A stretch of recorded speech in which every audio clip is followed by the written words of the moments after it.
കഴിഞ്ഞ ദിവസം നമ്മുടെ വീട്ടിൽ പഴയ ആൽബങ്ങളെല്ലാം ഒന്ന് അടുക്കി പെറുക്കി വെക്കുകയായിരുന്നു. അപ്പോൾ മിക്ക ആഹ്, ആൽബങ്ങളുടെയും ഫ്രണ്ട് പേജിൽ ബാപ്റ്റിസം ആണെങ്കിൽ ആ കുഞ്ഞിൻ്റെ അന്നത്തെ കുഞ്ഞ് ആയിരുന്ന ഇപ്പം നമ്മുടെ മുതിർന്നവർ തുടങ്ങി ചെറുത് വരെയുള്ള കുഞ്ഞുങ്ങളുടെ ഫോട്ടോകൾ പലപ്പോഴും ആൽബത്തിലെ പേര് വായിച്ചില്ലെങ്കിൽ ഇത് ആരുടെയാണെന്ന് അറിയാൻ പറ്റില്ല. എന്നാൽ എല്ലാവരുടെയും ഫേസ് വളരെ മനോഹരമായി യൂണിഫോം ആയിട്ട് എൻ്റെ ഫേസ് പോലെ ഓക്കെ ഒരേപോലെ ഇരിക്കും. യൂണിഫോമാണ്. അതുപോലെ ഇവരെല്ലാവരും കൂടെ രാവിലെ സ്കൂളിലേക്ക് കോളേജിലേക്ക് ഇറങ്ങുമ്പോൾ ആ വീടിൻ്റെ ഫ്രണ്ടിലെ റോഡിൽ അവർ ബസ്സിനകത്ത് നിൽക്കുമ്പോൾ എല്ലാവരും ഒരുപോലെയാണ് വസ്ത്രം ധരിച്ചിരിക്കുക. സ്കൂളിൽ ചെന്ന് കഴിഞ്ഞാൽ എല്ലാവരും ഒരുപോലത്തെ വസ്ത്രം ധരിക്കുക. അതിനെ വിളിക്കുന്ന യൂണിഫോം എന്നാണ്, സ്കൂൾ യൂണിഫോം.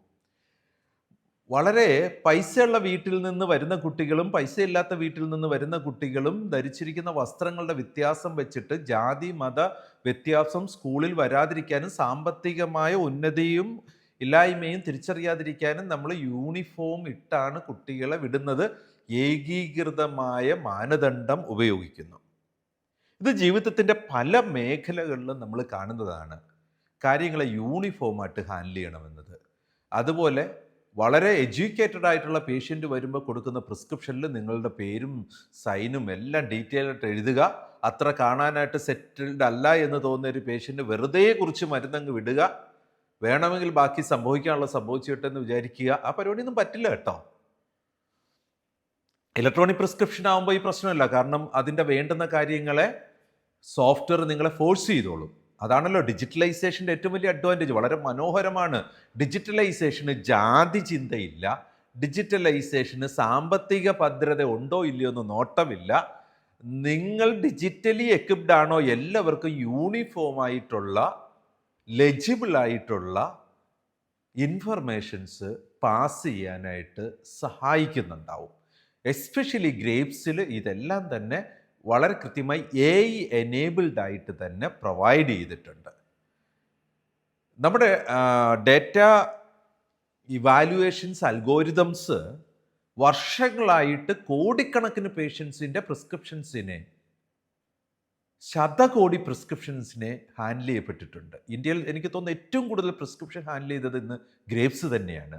അതിൽ നിന്ന് ഉരുത്തിരിഞ്ഞു വന്ന മെക്കാനിസമാണ് നമ്മുടെ ഡോക്ടേഴ്സിനെ സഹായിക്കുന്നത്. ഇവിടെ മാനേജ്മെൻറ്റ് ഓഫ് മെഡിക്കേഷൻ്റെ 5ാമത്തെ standard medication orders are written in a uniform manner എന്ന് പറയുമ്പോൾ അത് ആരാണ് ഓർഡർ കൊടുക്കേണ്ടത്, എങ്ങനെയാണ് കൊടുക്കേണ്ടതെന്നത് റിട്ടേൺ ഗൈഡൻസ് ഉണ്ടാവണം എന്നും, മെഡിക്കേഷൻ ഓർഡേഴ്സ് കേസ് ഷീറ്റുകളിലെ വ്യക്തമായും അതിനുള്ള ലൊക്കേഷൻസ് യൂണിഫോമായിട്ട് കീപ്പ് ചെയ്യണമെന്നും, എവിടെയെങ്കിലും അല്ല മെഡിസിൻ ഓർഡർ എഴുതേണ്ട, എങ്ങനെയെങ്കിലും അല്ല, അത് വ്യക്തമായി വായിച്ച് മനസ്സിലാക്കാവുന്ന രീതിയിലും ഡേറ്റും ടൈമും മെൻഷൻ ചെയ്തിട്ട് സൈൻ ചെയ്തിട്ടുള്ളതാകണം. ഡിജിറ്റലി സൈൻഡ് ആൻഡ് ഡേറ്റും ടൈമും എല്ലാം വരുന്നുണ്ട്. നമ്മൾ അതിനെക്കുറിച്ച് അധികം ബോധർ ചെയ്യേണ്ട ഗ്രേപ്സ് ഉപയോഗിക്കുമ്പോൾ. അല്ലാത്ത കുറച്ച് പേരുണ്ടല്ലോ ഇവിടെ, നിങ്ങളുടെ പേപ്പറാണ് നിങ്ങളുടെ ഹോസ്പിറ്റൽ, എനിക്കറിയാം. അവിടെ ആ പേപ്പറിൽ ഡോക്ടർ സൈൻ ചെയ്തിട്ടുണ്ടാവണം, ഡേറ്റ് ഇട്ടുണ്ടാവണം, ടൈം എഴുതിയിട്ടുണ്ടാവണം, പേഷ്യൻ്റ് MR നമ്പർ ഉണ്ടാവണം, പേരുണ്ടാവണം. ഇതെല്ലാം എഴുതിയിട്ട് മരുന്നിൻ്റെ പേര് കൃത്യമായി എഴുതണം, ഡോസ് എഴുതാൻ മറന്നു പോരുത്, അതിൻ്റെ സ്ട്രെങ്ത് എഴുതാൻ മറന്നു പോരുത്. അതൊക്കെ ഉണ്ടെന്ന് ഉറപ്പ് വരുത്തണം. അതുപോലെ തന്നെ നമ്മുടെ ഓർഡേഴ്സിനകത്ത് ഫ്രീക്വൻസി ഓഫ് മെഡിസിൻ വളരെ വ്യക്തമായിരിക്കണം. ഏറ്റവും ചെറിയ സ്റ്റാൻഡേർഡാണ്. വെറും 4 ഒബ്ജക്റ്റീവ് എലമെൻറ്റ്, 4 കമ്മിറ്റ്മെൻ്റ് ആണ് മാനേജ്മെൻറ്റ് ഓഫ് മെഡിക്കേഷൻ. അത് ഇങ്ങനെയാണ് പറയുക: medication orders are written in a uniform manner. ഈ 4 കമ്മിറ്റ്മെൻറ്റ് ഒബ്ജക്റ്റീവ് എലമെൻറ്റ് നമുക്കൊന്ന് ഡീറ്റെയിൽഡ് ആയിട്ട് നോക്കാം.